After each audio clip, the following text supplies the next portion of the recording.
भारत माता की। जिस तरह से आप हम सब ने और पूरे देश ने देखा, और पूरे देश ने क्या देखा, पूरे विश्व ने देखा कि किस तरह से भारत जैसी महान संस्कृति के अंदर पलने बढ़ने वाले लोग, हमारा 140 करोड़ लोगों का देश, और हमारे देश में सबसे जो पवित्र शब्द है हमारे सनातन में, हमारी परंपराओं में, हमारे धर्म में, वो शब्द है तो माँ। उस माँ का अपमान, हम वो लोग हैं जो धरती को माँ कहते हैं, हम वो लोग हैं जो गाय को माँ कहते हैं, हम वो लोग हैं जो भारत को माँ कहते हैं, हम वो लोग हैं जो नदियों को माँ कहते हैं, और उस माँ का अपमान क्या ये भारत की संस्कृति है? ये क्या सनातन की संस्कृति है? क्या ये देश की संस्कृति है? नहीं। तो आप बताइए, ऐसा अपमान करने वालों को भारतीय माने या नहीं माने? नहीं मानेंगे। ऐसा अपमान करने वालों को सनातनी माने कि नहीं माने? नहीं माने। क्या ये लोग सनातन के दुश्मन नहीं है? क्या ये देश के दुश्मन नहीं है? क्या ये भारत माता के दुश्मन नहीं है? तो बताओ, देश के दुश्मनों को, भारत माता के दुश्मनों को, सनातन के दुश्मनों को क्या जवाब देना चाहिए? भारत छोड़ो, राहुल गांधी भारत छोड़ो। हमारे देश में बहुत दो बड़े ग्रंथ हैं, एक है रामायण और एक है महाभारत। महाभारत के समय ही गीता भी निकली, आप सबको पता है। तो क्या हुआ, आपने देखा, जब एक नारी का अपमान हुआ, एक नारी के अपहरण का प्रयास हुआ, तब क्या हुआ आप लोगों ने देखा? रावण के संपूर्ण कुल का नाश हुआ, संपत्ति का नाश हुआ, और सोने की लंका को जला दिया गया। ये आप सब लोगों ने पढ़ा है, बार बार हमने उससे प्रेरणा ली है, उससे सीख ली है।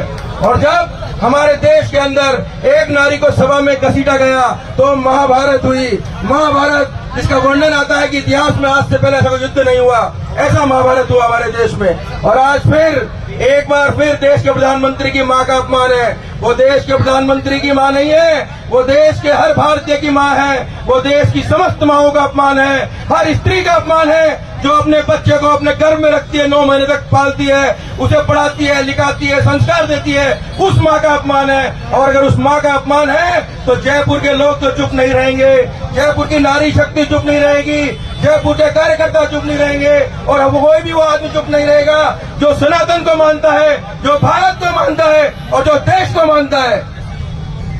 मेरा आप सब लोगों से ही कहना है, ये घटनाक्रम होंगे बार बार।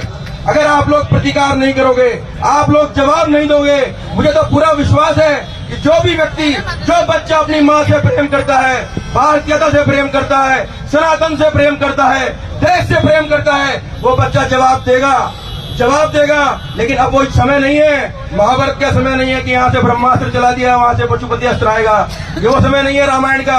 अब वो समय है कि यहाँ की जो लड़ाई होती है वो वोट की लड़ाई है। वोट की चोट दुश्मन को मारनी पड़ती है, और मैं समझता हूँ वोट की चोट आपने अभी मारी, 2023 में भी मारी। कांग्रेस के 5 साल के कुशासन को उखाड़ के राजस्थान से फेंक दिया। और देखिए, राधे रानी की कृपा देखिए, बंसी वाले की कृपा देखिए, जयपुर में आप देखिए, जयपुर के क्या, राजस्थान के सभी बांध भर चुके हैं, ओवरफ्लो हो रहा है। वो जो राजस्थान पानी के लिए तरसता था, वो गोवर्धन गिरधारी ने ऐसी बारिश करवाई है, राजस्थान के सब तालाब भर गए। आप ये देखो कितनी कृपा है ठाकुर जी की आप लोगों के ऊपर।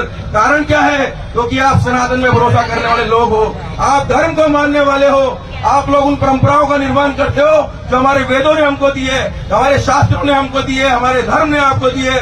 5 साल पहले अधर्मियों का शासन था, अधर्मियों का शासन था, बच्चियां पट्टियों में जाल कर जलाई जा रही थी। अब वो एक शासन है, वो एक शासन अभी जो है वो गिरधारी जी के भक्त का है, गोवर्धन गिरधारी के भक्त का है। तो उनकी कृपा हो रही है, आसमान से अमृत बरस रहा है। तो मैं आप सबको ये कहूंगा, ये जो अपमान भारत की संस्कृति का हुआ है, भारत की समस्त माओं का हुआ है, समस्त स्त्री जाति का हुआ है, इस अपमान का बदला आप हम सबको लेना है।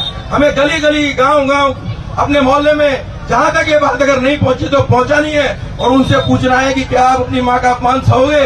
अगर वो कहता है कि हाँ मैं अपनी माँ का अपमान नहीं सहूंगा, तो बोला हमको जवाब देना पड़ेगा कांग्रेस को। तो आप लोग तैयार हो कांग्रेस पार्टी को जवाब देने के लिए?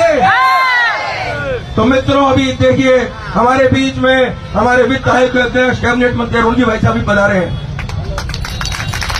अभी इन सबके साथ में दशहरा अभी दूर है, रावण और कुंभकर्ण दोनों को जलाएंगे थोड़ी देर में। हम इन्हीं के साथ जलाएंगे। 2 पुतले तैयार है, एक राहुल गांधी का, एक तेजस्वी यादव का, दोनों के पुतले जलेंगे, रावण और कुंभकर्ण साथ जलेंगे और आप हम सब मिलकर जलाएंगे।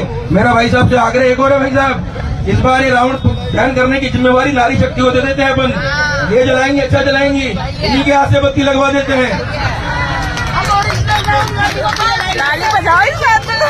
मैं आप सबको ये कहना चाहूंगा, हम सबको मिलके हर तरह के रावण का अंत करना है, अपने अंदर की बुराई का अंत भी करना है। हम सनातन को मानने वाले लोग हैं, धर्म को मानने वाले लोग हैं, राष्ट्र को मानने वाले लोग हैं। सिर्फ धर्म और राष्ट्र ही हमको एक साथ जोड़ता है, उसको पालन करने वाले लोग हैं। हम सब लोगों को एक ध्यान में रखना है कि 2047 में भारत को विश्व गुरु बनाना है। हम कभी विश्व महाशक्ति बनने की बात नहीं करते, हम विश्व गुरु बनने की बात करते हैं। गुरु होता है पथ प्रदर्शक, जो मोक्ष के कल्याण के मार्ग पर ले जाता है, आपके जीवन को सुंदर बनाता है।